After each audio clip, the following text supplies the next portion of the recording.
best Sooner recruiting and football news with Parker Thune and Grayson Singleton. You better lock it up. No, you lock it up. You lock it up. Lock it up. Hit the guys up on the Riverwind Casino call-in line at 405-329-9000 or text the show on the Knippelmeyer Chevrolet text line at 405-651-3439. Do it! Just do it! Now, with Locked In, here's Parker Thune and Grayson Singleton.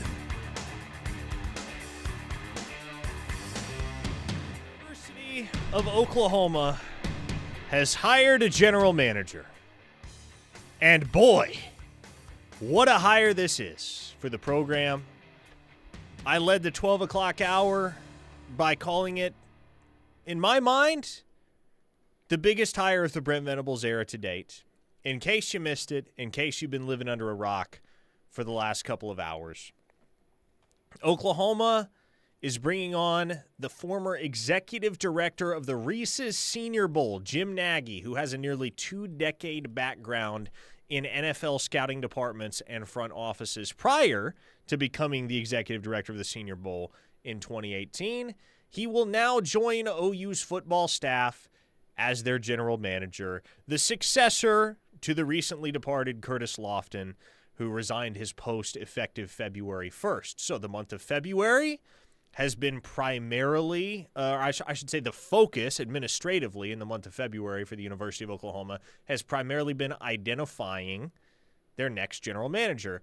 And there were two names that came into focus, Jim Naggie and Alonzo Dotson, Grayson Singleton. Alonzo Dotson, of course, played at Oklahoma in the mid-2000s. He's a scout for the Buffalo Bills these days. That always seemed like the more likely hire.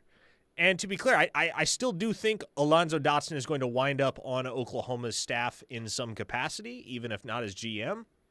But Jim Naggie felt like a pipe dream. I mean, we found out over the weekend at OUinsider.com that Oklahoma had offered the job to Jim Naggie, and we were given a gag order, as you often are with things like that. Hey, you can't out and out say Oklahoma offered Jim Naggie. And I just flat out didn't say anything about it, Grayson, which, lesson learned, in retrospect, maybe I should have, because I just didn't think it was realistic that Oklahoma was going to land Jim Naggie as their general manager. I did not think that the administration was going to be able to pull this off. And, you know, fool me once, shame on you. Fool me twice, shame on me. Like, we've been down this road enough times, most recently with Jim Knowles, to where you think, okay, you have somebody that has that type of status nationally and is that well-known and well-respected. Yeah, sure, it's great that Oklahoma would engage with him, but what are the odds they can actually convince him to join the staff? Well, as of this morning, it is official. Jim Naggie is Oklahoma's general manager for the sport of football. What say you in reaction to this, Mr. Singleton? I'm going to start by agreeing with everybody here. By the way, if there's any kids listening to this show, don't be afraid to go up to that girl. If you think she's out of your league, don't be afraid. If you think you're not qualified for that job, let them disqualify you. Apply for it anyway. In the words of Michael Scott, you miss 100% of the shots you don't take, right? You just said it best. Jim Naggie to Oklahoma was a pipe dream. You didn't think it was going to happen. You thought Jim Naggie may be far superiorly qualified for a general manager at the University of Oklahoma job. And lo and behold, Oklahoma throws him the bait, and he's like, yeah, I'll take it. Let's do this. So if you see that girl and you think, to all the kids that might be listening, and think, yeah, she might be out of my league, shoot your shot anyway. You never know what can happen. Now to the football side of things. It is a home run hire. It is a really good hire because general manager as a position, there are several ways to get there. You can come from being an agent, like Rob Pelinka for the Lakers did. You can come from being a shoe executive, like Nico Harrison of the Mavericks did. Or you can come up like Jim Naggie has, being a scout, which is the more traditional way. All three of those have one thing in common, relationships. And building relationships, as is epitomized in your career, Parker Thune, can elevate you and elevate whoever you work with. Parker Thune is an asset here at the Ref because he has relationships that nobody else has with high school kids that Oklahoma is looking at. That is one of the reasons that makes him an asset. And relationships can make you an asset to elevating who you work for. Washington Commanders, New England Patriots, Kansas City Chiefs, Seattle Seahawks are all the teams he has scouted for. He is used to picking talent. Here's where I'm going to differentiate from everybody else from the station because I haven't heard this said yet. Okay. Part of his job responsibility, based on what was released by the University of Oklahoma, has to do with player compensation. That is one thing. He's been around people who have handled that. That is one thing in terms of managing a fixed budget and ultimately what I think is going to be some form of a salary cap. He does not have experience doing that. That is the one thing that he's going to have to do for the first time. And that's the one thing that we're going to have to wait and see on. And guess what? That's fine. That is perfectly fine. That should not be disqualifying for offering him this job. It clearly was not. And right now, the one word that you have to say is relationships. Who does this dude not know? Who does this dude not know? And who is he unable to get to know? The answer is nobody. Mm-hmm. And that's what overqualifies him for this job. I mean, everybody said it perfectly. It is a home run hire. And the question you asked, who does he not know? I mean, having spent as long as he has in the NFL circles, he no doubt is going to have to work to build connections in across the high school ranks because, he's used to evaluating college prospects for an NFL future as opposed to high school prospects for a college future. But one of the advantages of hiring somebody with as vast a network as Jim Naggie has is that he doesn't have to know everybody because odds are, and this is kind of how it is in the Intel community too, the world in which I operate. I don't have to know everybody because I don't know everybody, but I can promise you I know somebody who knows somebody. Which counts. So you're never more than a degree or two of separation away from what you need. Exactly. And so Jim Naggie, in many ways, is the ideal general manager, in my opinion, for the next era of college football, the era that we are entering. And Oklahoma, over the last year or so, has really made an effort to shift the way that they're operating towards an NFL model. And to that end, the two most prominent hires that they've made have been guys with extensive backgrounds in the NFL. Jake Rosenberg, who worked for the Philadelphia Eagles for upwards of a decade. Now you have Naggie, and we talked about his many, many years, both in NFL front offices and basically running the ship that is the Senior Bowl. Now, for those unclear, and we're getting a lot of texts on the Knippelmeyer Chevrolet text line. For anybody who is unclear about what a general manager actually is and what role they actually execute right now in college football, it's still a role that's taking shape. Not every program in the country has a general manager right now. But one thing I would encourage you to do if you want to get an idea of what Jim Naggie is going to be tasked with is I have a good friend by the name of Cody Belair, who is the director of scouting and rankings at On3. He bumped a story to the top of his Twitter feed earlier today. It was a story he wrote, probably about a month ago. And if you need some background on Cody, he worked in personnel. He worked in collegiate personnel departments for several years before jumping on with On3. But he knows a lot of the folks in that space. And so he outlined via conversations with several of the prominent folks that are general managers and directors of player personnel and such, what it is that they actually do and the value that they bring to the table, and also where it all originated. The role that is today the director of player personnel, or the role that is today the general manager.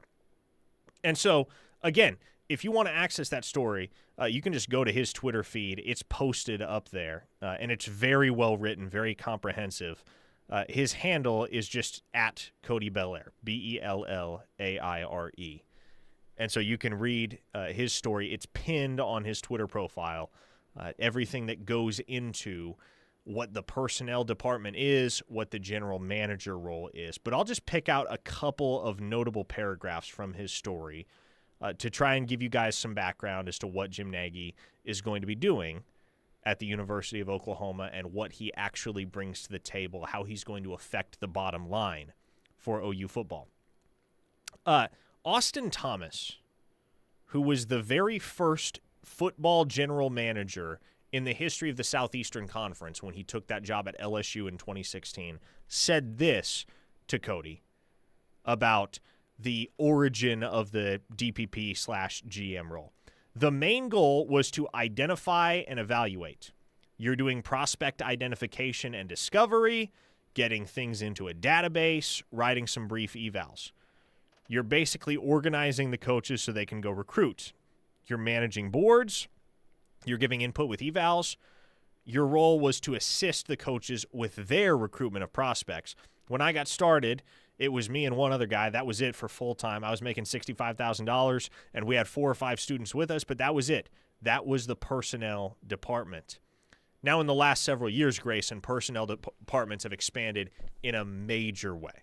And I think what you've seen throughout this offseason is that some of the key figures in the personnel space are getting paid enormous money.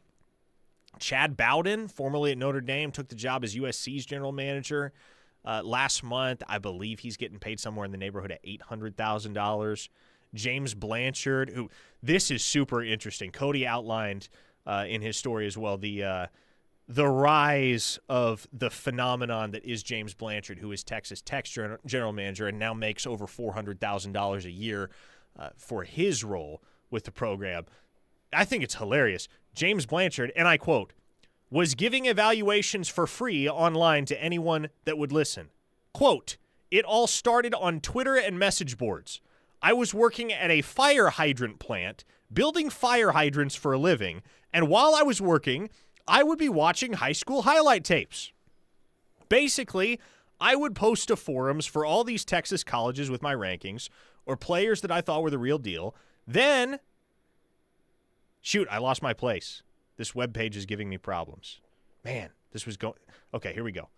Then, after posting on message boards for a while, I would start getting these coaches following my Twitter, hitting me up, asking about players.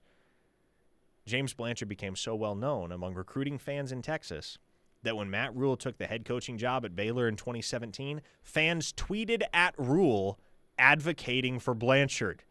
After building a relationship with Baylor's then DPP Evan Cooper, Blanchard was offered a job with the Bears, taking a $30,000 pay cut to begin his career in football. I just think that's cool because that illustrates one of the realities of our profession as well as player personnel. Not all of us can be great athletes. To a certain extent, you got to have some genetic advantages. You got to be born into some things that just not all of us have, right? Not all of us are naturally athletic. And sure, anybody can cultivate a respectable career in their sport of choice by virtue of little more than just a next-level work ethic. You have a next-level work ethic, that'll take you places. But if you want to be a great athlete, you just got to have some tools that are God-given. But the great thing about what we do, Grayson, in the media space, the great thing about this growing profession that is player personnel, recruiting departments, scouting departments at the collegiate level, anybody can do it. If you put in the work, you put in the time, you put in the effort, anybody can do it, even if you just start out posting on message boards and posting on Twitter, like James Blanchard did. Now, obviously, that was not Jim Naggie's path. He has spent upwards of a quarter century at the absolute highest level scouting and evaluating. And so I think what this... the first knee-jerk reaction I have to all this is I think what you would hope moving forward is that the recruiting industry, the rankings industry, starts to look a little bit differently at guys that Oklahoma places a high priority on in recruiting. Because, and I know this is kind of how some of it works, it depends on the figure, but there are certainly people across the recruiting industry, people who have input in the rankings, who will elevate a player in their rankings specifically because they know people whom they consider highly credible who will stand up and pound the table for a given player. And so, like, let's just pick one example. Let's come up with a 3-star in the 2026 class that Oklahoma is actively recruiting.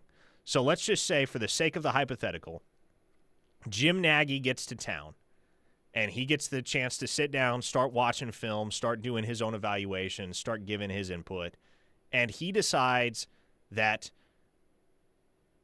interior offensive line commit Will Conroy from Cleveland, Ohio, is now at IMG Academy, been committed to Oklahoma since December.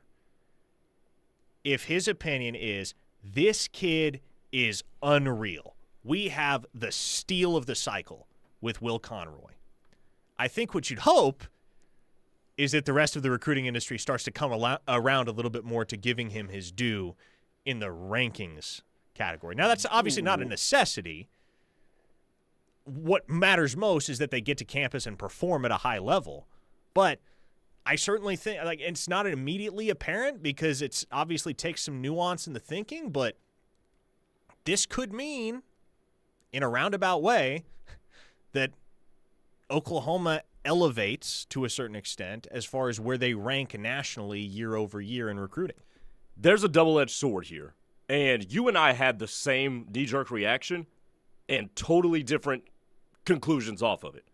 You hope that the rivals of the world and the on-threes of the world elevate their rankings for a player because Jim Naggie says he's good.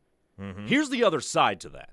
And the other side is just as important. The other side to that is if everybody thinks Jim Naggie's opinion matters, if he likes somebody, everybody else is going to come try to get him too.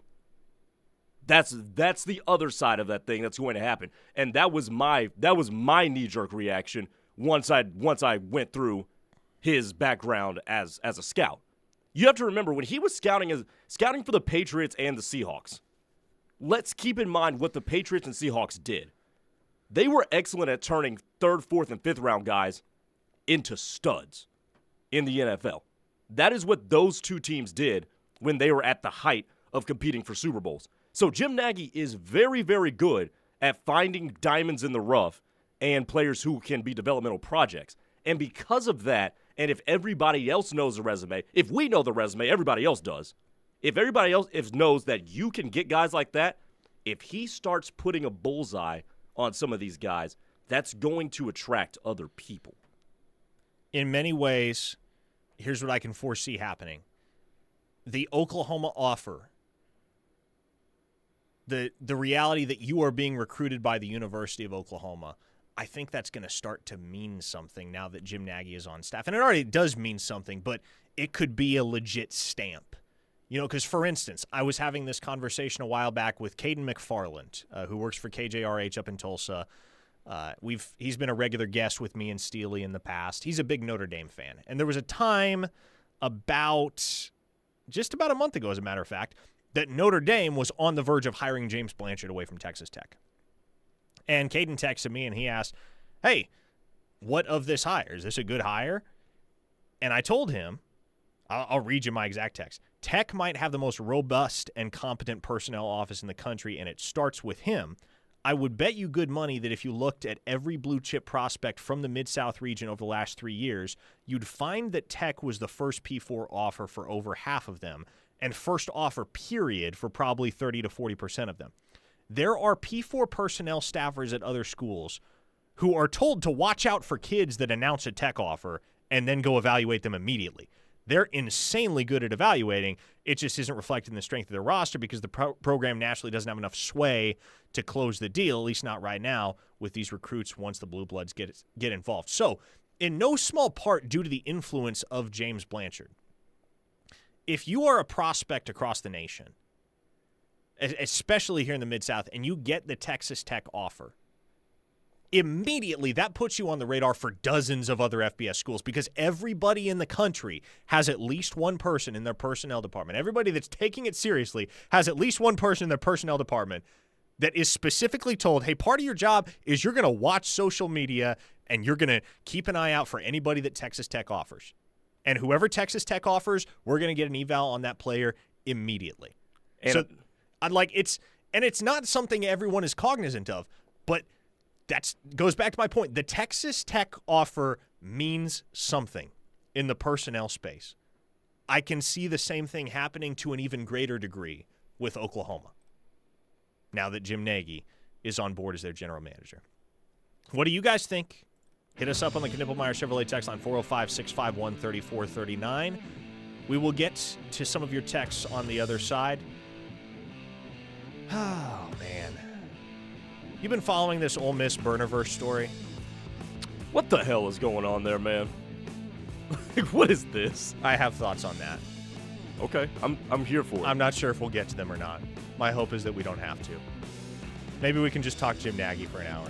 But who knows? Maybe people want me to talk about Ole Miss in the Burnerverse. We'll see on the leading other off side. the next segment. There you go. This is The Ref, the home of Sooner fans. Stay here. Dusty Dvorak here. You're listening to The Ref, the home of Sooner fans. Fall in love with OKC's favorite casino. Because at Riverwind, we've got it all. Grab a bite at one of our many restaurants. Or sip and spin at our high stakes area. And the Showplace Theater at Riverwind is the hottest spot for live music. Shoot your shot at our $80,000 Cupid's Quest giveaway. For the best gaming and unforgettable entertainment, It's gotta be Riverwind. Hey, it's Mike Steely here for Cavens Group. Has it ever happened to you? You get home from the weekend, you arrive back at work on Monday, and your office is full of water. Not good. Now we're in that time of the year where pipes or sprinkler lines will freeze, and this can lead to a ton of damage to your home or business. Plus, if it's not cleaned up properly, that can lead to even more costly repairs in the future. Call Cavens Group today at 405-573-3048 or visit cavensgroup.com. Hi Norman, it's DJ Newsom with Alliance Bank, your community-driven, friendly neighborhood bank. Whether you're a budding entrepreneur, lead a nonprofit organization, or just someone seeking a better banking experience, we've got you covered. From business to personal banking, we tailor our services to suit everyone's needs. We believe in making banking easy and enjoyable. Visit our Norman location or call us today at 405-286-5750. Alliance Bank, banking tailored to your needs. Member FDIC. Tired of your current living situation? Now is the best time to make a move. Interest rates are dropping and Home Creations is offering the best financing around with rates as low as 3.625%. This will save you hundreds per month on your brand new Home Creations home. Live like a champion today by calling Holly at 405-364-9999 for full details. 364-9999. Home Creations. APR 6.508%. Basketball season's here, and there's no better place to watch the Sooners than at Coach's Corner in Norman. Catch every thrilling play on tons of TVs, plus enjoy the coldest beer in town. But wait, Coach's Corner isn't just for game days. Join us Tuesday nights for bingo, Wednesday nights for Singo, and don't miss Thirsty Thursdays with unbeatable drink specials. With Soul Food Sundays, the best atmosphere for OU basketball, and events all week long, Coach's Corner is your go-to spot at the intersection of Lindsay and Berry, where every day is game day. A happy place comes in many colors. One that leaves you feeling refreshed. Something that gets you all fired up. Or gives you the space to chill. Whatever your color, bring happiness home with CertaPro Painters and make your happy place your home. CertaPro Painters. That's painting happy. Get started today at CertaPro.com.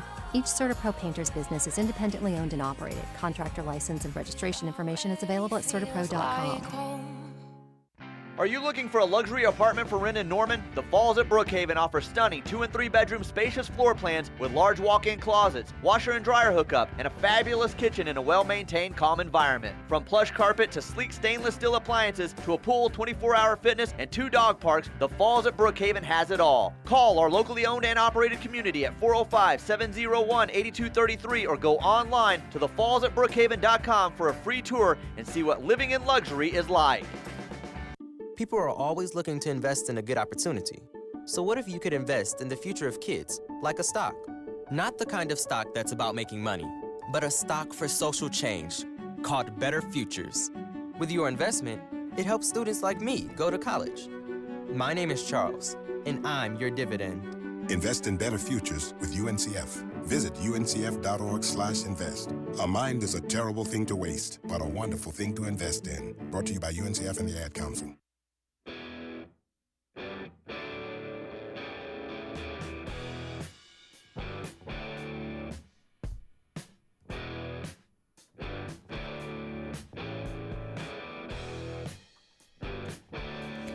I hope we have many denizens of the Burnerverse listening, because there's something I need to communicate to all of you.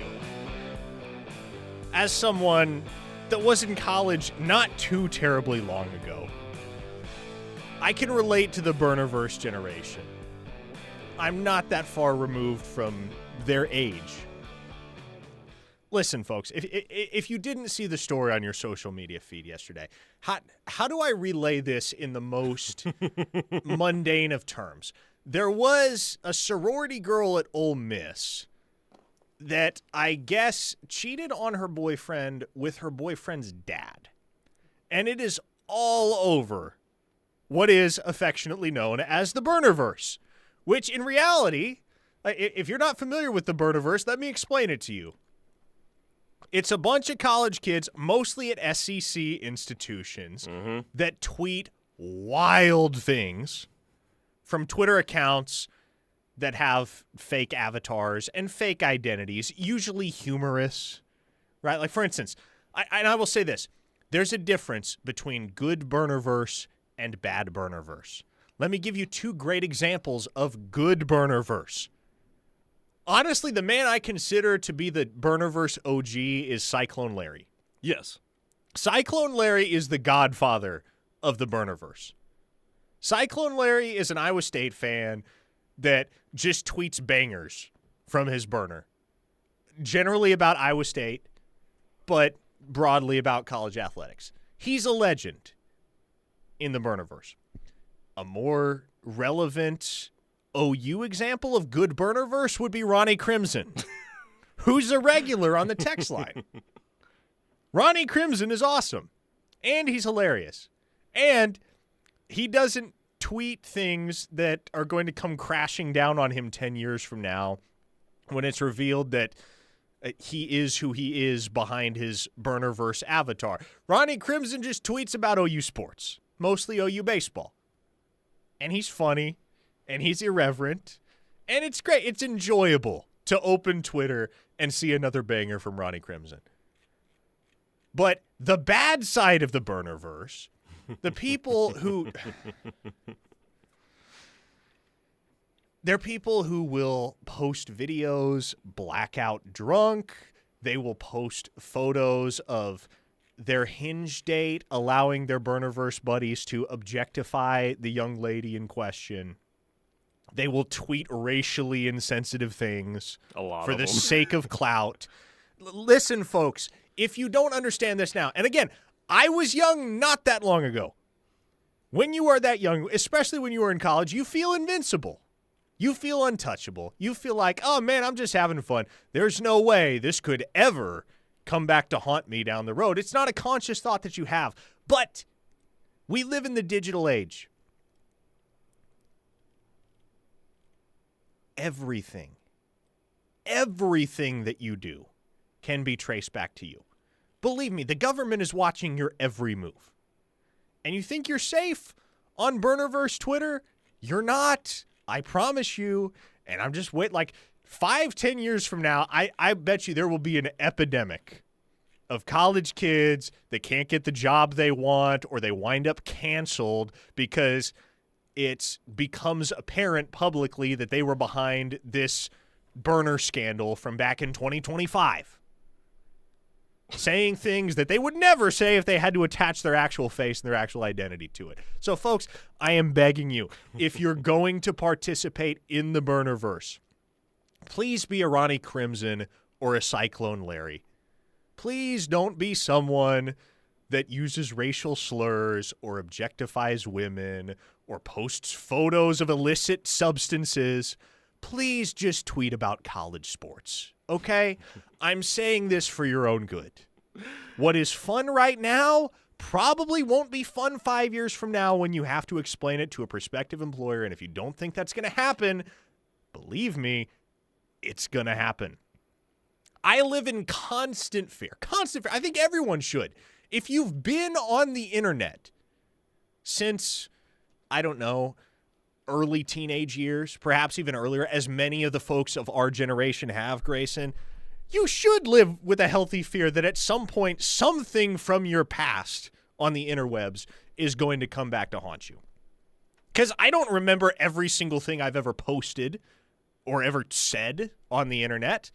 I know for a fact that I've never slid in the DMs of any OnlyFans models, and I've never used any racial slurs. So I'm not going to have to worry about that. But, like, I remember some of the stupid stuff I was posting when I was, like, 13 and 14. I think most of that has been wiped into the oblivion of the ether.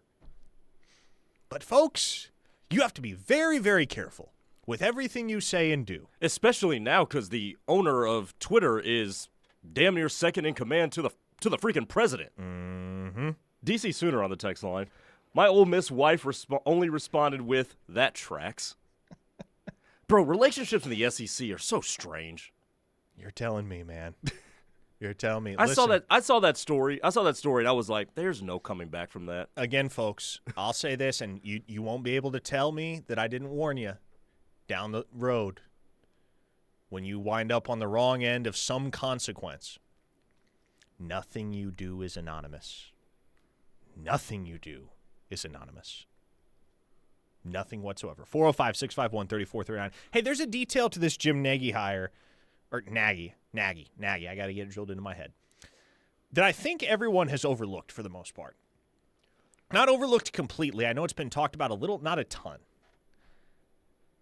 With the move, and I'm reading from Football Scoop's story because this is just the one that I most recently clicked on, but they pulled this data from the OU press release. Randall Stevenson, the Oklahoma grad and former AT&T CEO who agreed to join the program in December, will move to chair of football and special advisor to the president and AD, where he will provide, quote, day-to-day oversight of the general manager and head football coach. Did Randall Stevenson just become Brent Venables' boss? Sure as hell sounds like it. I mean, day-to-day oversight, right? The people that have day-to-day oversight of me, I consider my bosses. So I guess the big boss is Joe Castiglione. We all know that. But for all intents and purposes, does chair of football mean that Randall Stevenson is Brent Venables' boss? And the next question is, how hands-on does Randall Stevenson plan to be? From everything I've heard, very hands-on. Then the answer to that question is an unequivocal yes. Very hands-on, because if you'll recall, when it was announced in December via an email from Joe Castiglione to the Sooner Club that Randall Stevenson was coming on in an advisory role with the program, Randall Stevenson agreed to join the program free of charge. He did not want compensation. That's concerning. Is it? Oh, here's why. Okay. Here's why that's slightly concerning. And given the job description that you just gave for Randall Stevenson, which sounds damn near like he's like an AD, like he's a second AD. Somebody who wants to do all that for free, you got to wonder if they have some sort of superiority complex. Which may be true. Because nobody does all that for free unless they really, really want to be in charge of people, which generally is not a good thing. Or unless they really, really want OU football to be good again. That's what they care about. There is that too. But, and here's also the thing that we have to realize. You now have a GM or director of player personnel, whatever the official title is going to be for Jim Naggie. So Brent, as the head football coach, already answers to Joe Castiglione, the AD, who ultimately answers to the Board of Regents and the president. Now Brent has to answer to Jim Naggie, and he has to answer to Randall Cunningham. If the NFL has taught us nothing else, and the NBA to this extent too, programs or organizations that have too many people meddling in the actual sport is not a good thing. Can't have too many cooks in the kitchen. That generally does not work out. Now, here's the difference here. These are football people. Jim Naggie is a football person. Randall Stevenson is a football person. So that differentiates that a little bit. But if you look at the NFL teams that are mired in mediocrity, it's because they have too many people wearing suits, meddling in the details of football. That's my only concern there. Other than that, the fact that there's football people seems like a good idea. But the job description you just read off about Randall Stevenson, chair of football. That's interesting. It's not a red flag, but it's not something you can overlook. I like it. I mean, there's very clearly a hierarchy there, right? Castiglione over Stevenson over Venables. And so I don't think there's anything lost in translation here as to who each individual intern is answering to. But also and I said this when it was announced in December, I love that Randall Stevenson cares enough about OU football, and he does have a net worth of $140 million per our indomitable YouTube producer, Blake Gamble. So he doesn't need money. But I do think it's awesome that regardless, he's just like, yeah, I care enough about OU football that you don't have to pay me. I'm going to come in. I'm going to help fix this. I'm going to do what I can, given my background in organizational leadership, to make sure that we're doing this the right way. Good text from Realtor Chris, who says, while certainly not perfect, I taught my now young adult children that anything they say, type, or photograph, they have to consider the possibility of being held accountable for. If they said it, somebody could have recorded it. If they wrote it, someone could have photographed it. Just assume anything you say, write, photograph, and practically think, if you believe in a higher power, just assume it will become public knowledge. Yes, Realtor Chris, preach that. Some of these Burnerverse folks are going to find that out the hard way in a few years. Did I say Randall Cunningham? Somebody just texted in and said, we got Randall Cunningham. Randall Stevenson. Yeah, Randall Stevenson. Did I say Cunningham? Yes, and Randall Stevenson, yeah, that's what's unique to me, because you mentioned Jim Naggie's a football person, and obviously that's true. Randall Stevenson really isn't. Like, Randall Stevenson is just a guy that has a very successful background in organizational leadership and running companies. And you need to have somebody with that sort of acumen if, in this day and age, you are trying to build a successful college football program around the NFL model. And so if you got somebody in Randall Stevenson that's done it at a very, very high level, been highly successful, and he wants to come work for free, yep. I mean, yes. fair enough. CJ Sooner said, yeah, Grayson just said BV answers to Randall Cunningham. We're doomed. My bad. Don't worry, folks. Randall Cunningham will be nowhere near this football program. He's not to my knowledge. We're allowed some slip-ups every once in a while. Okay, folks, let's hit some more of your texts on the other side. When we come back, one final segment to discuss the addition of Jim Naggie, the new direction, if you can call it a new direction, the improved direction of the OU football machine from the top down. You're listening to The Ref, the home of Sooner fans. Stay right here. We're coming back with more.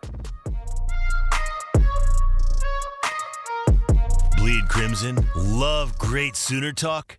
Join the Ref Army by downloading our free app. Toby and TJ, Plank and Josh, Steelman and Thune, and Teddy and Tyler. We have the Sooner experts. The Ref is home to Sooner fans worldwide. The Ref is the home of Sooner fans and is once again your home for chaos. Every game-changing hit. Long fly ball to left. Track. Whoa. Gone. Every strikeout. Got him. Swinging. Every defensive gem. He caught it. He caught it. Every game. All year. The Ref has you covered. Catch Sooner baseball against the Texas Southern Tigers this Tuesday and Wednesday at 4 p.m. with pregame at 3:30 right here on the Ref and the K-Ref app. Coach Stoops here for Van Hoos Fence. If you want to work with the best local fence company and get championship service, contact my friend Mark and the Van Hoos Fence team. Van Hoos Fence gives each customer the most professional craftsmanship and competitive pricing in Oklahoma. From wood to chain link to vinyl to metal fences, the Van Hoos Fence team does it all. Contact the Fencing All-Americans at Van Hoos Fence, 405-735-1167 or vhfence.com. Ready for some pickleball fun? Join us at the Y-Fac for pickleball every Tuesday from 8 to 11 a.m. and Friday from 5 to 8 p.m. Grab your friends and hit the courts for a lively morning or evening game.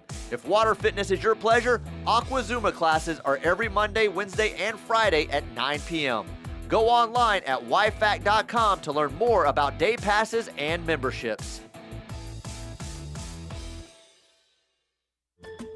Dreaming of your own backyard oasis? Be the envy of your neighborhood and let Signature Custom Pools help you create the perfect poolside paradise. Their professional design expertise can transport you into your own Mystic Falls, suburban sanctuary, or Mediterranean retreat. Settle into an endless vacation, entertain your family, friends, and get the signature touch with Signature Custom Pools. Call them for a free consultation at 405-898-9098 or visit them online at signaturecustompools.com today. Get ready to unleash your inner fury at the Norman Sports Commission's Fun Run. Join us on Saturday, March 1st with a race right through Norman. You can pick your distance too, a half marathon, 5K, or a 1-mile fun run, each with an unforgettable run through the iconic OU football stadium. You can sign up for the Fury Run at thefuryrun.com. That's thefuryrun.com and be part of the action. There's strength in family and there's strength in partnership. At Armstrong Bank, we believe in building financial stability and enduring relationships. As a family-owned community bank since 1909, we'll always be here to support you because we know that true strength is in our communities. Armstrong Bank. Strength runs in our family. Visit armstrong.bank. Member FDIC.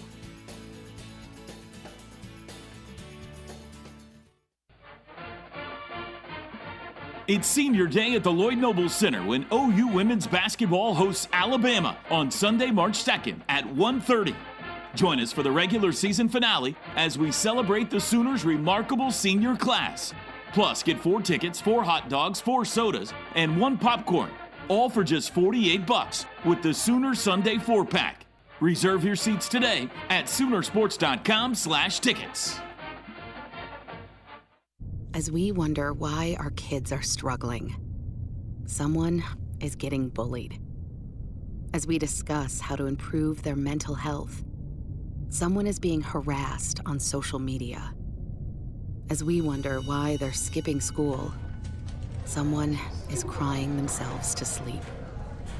Knowing the signs is the best way to prevent bullying. Please just leave me alone. Learn the signs at sandyhookpromise.org.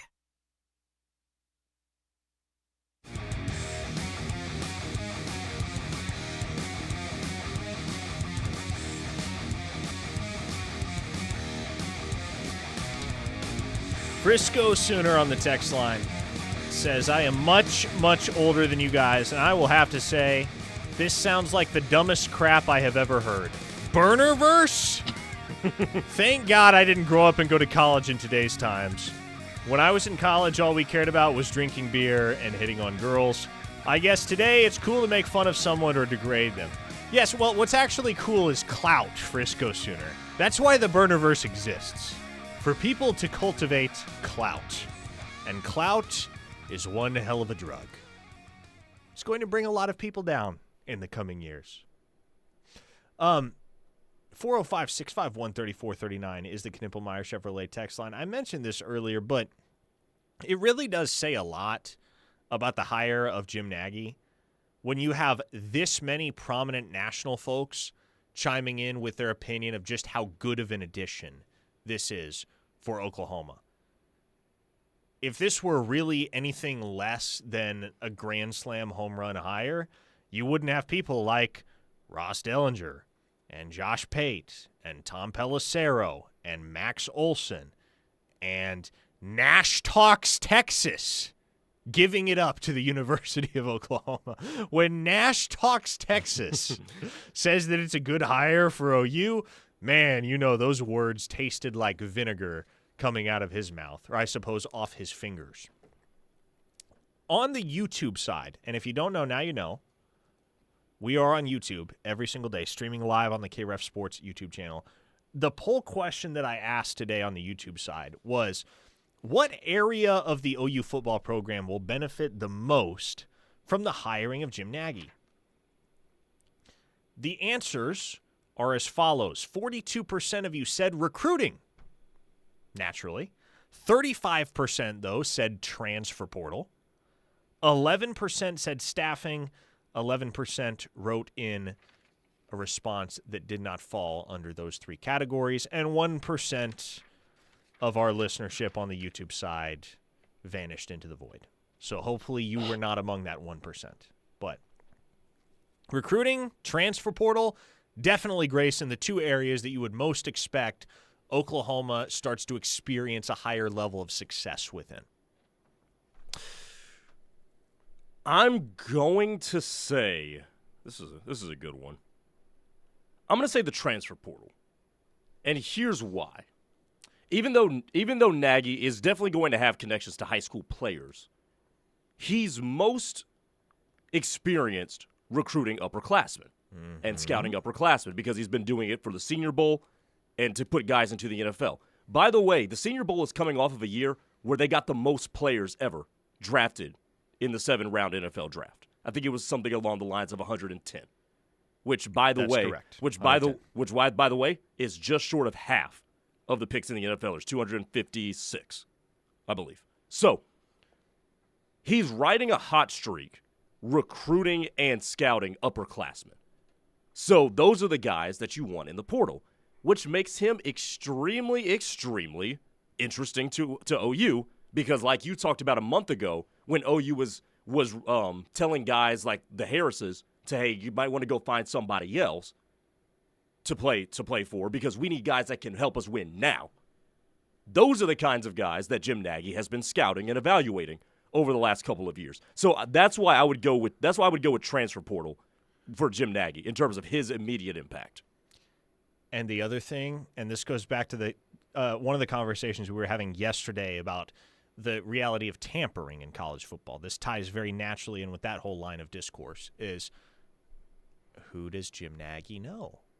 Because of his previous role as executive director of the Senior Bowl, he knows every agent there is to know. And if you're trying to buttress your roster with additions from the transfer portal, that has to start by having backroom conversations with agents. That's where it always starts these days. Everybody's got an agent. Every player worth their salt has an agent. And if you want to acquire a specific player via the transfer portal, you can make that happen. It does not matter whether they're in the portal or not. Let's say, for instance, Oklahoma had hired Jim Naggie a year ago. I know for a fact that circa November of 2023,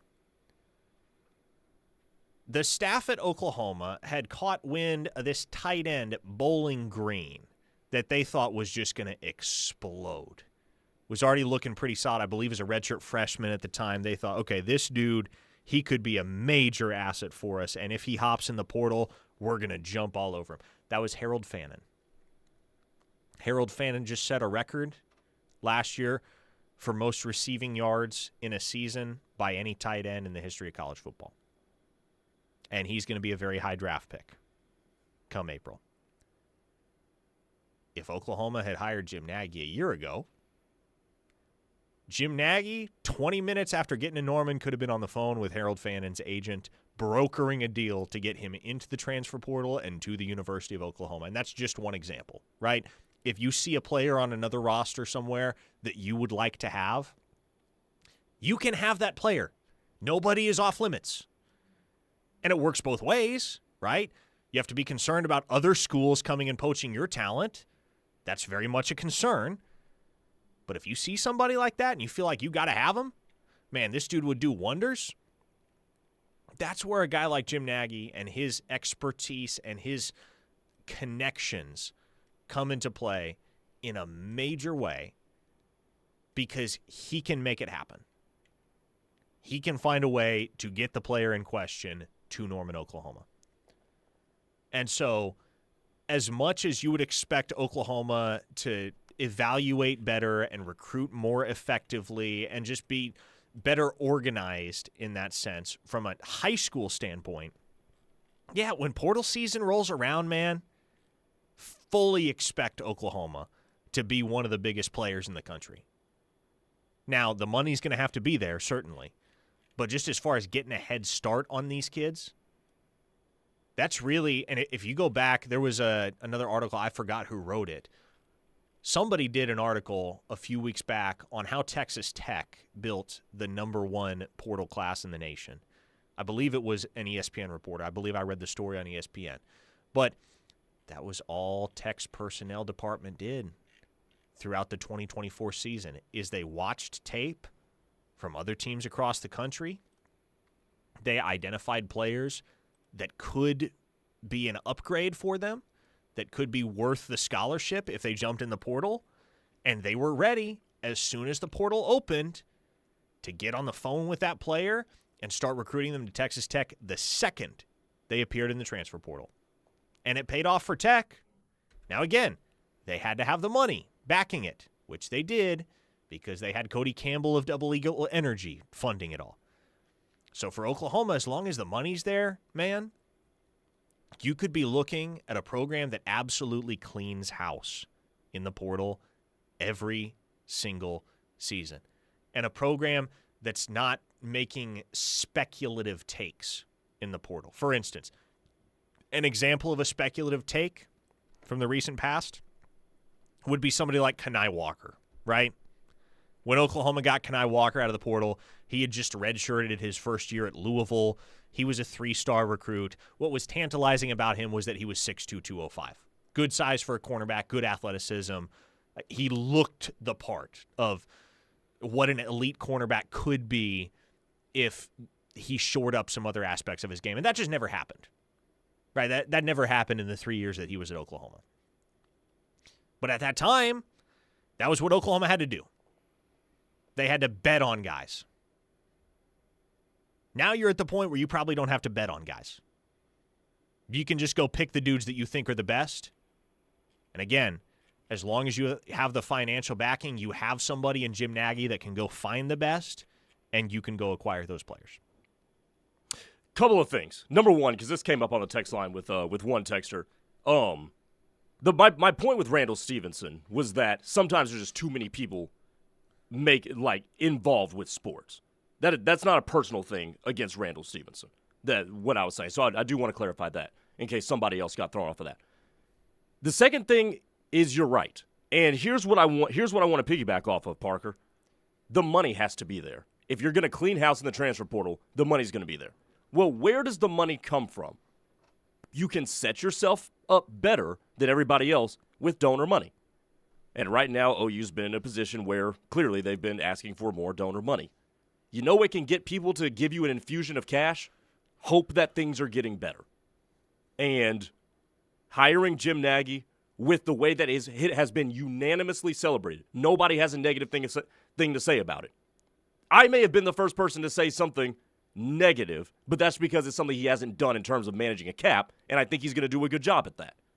And that's the closest to negative thing anybody's ever said. So when you have a hire at a prominent position now in college sports that is so nationally celebrated, that can get some people to start ponying up some cash and doing what you said, getting the money there to where now you're in position to clean house in the transfer portal, which is basically going to probably be retermed free agency.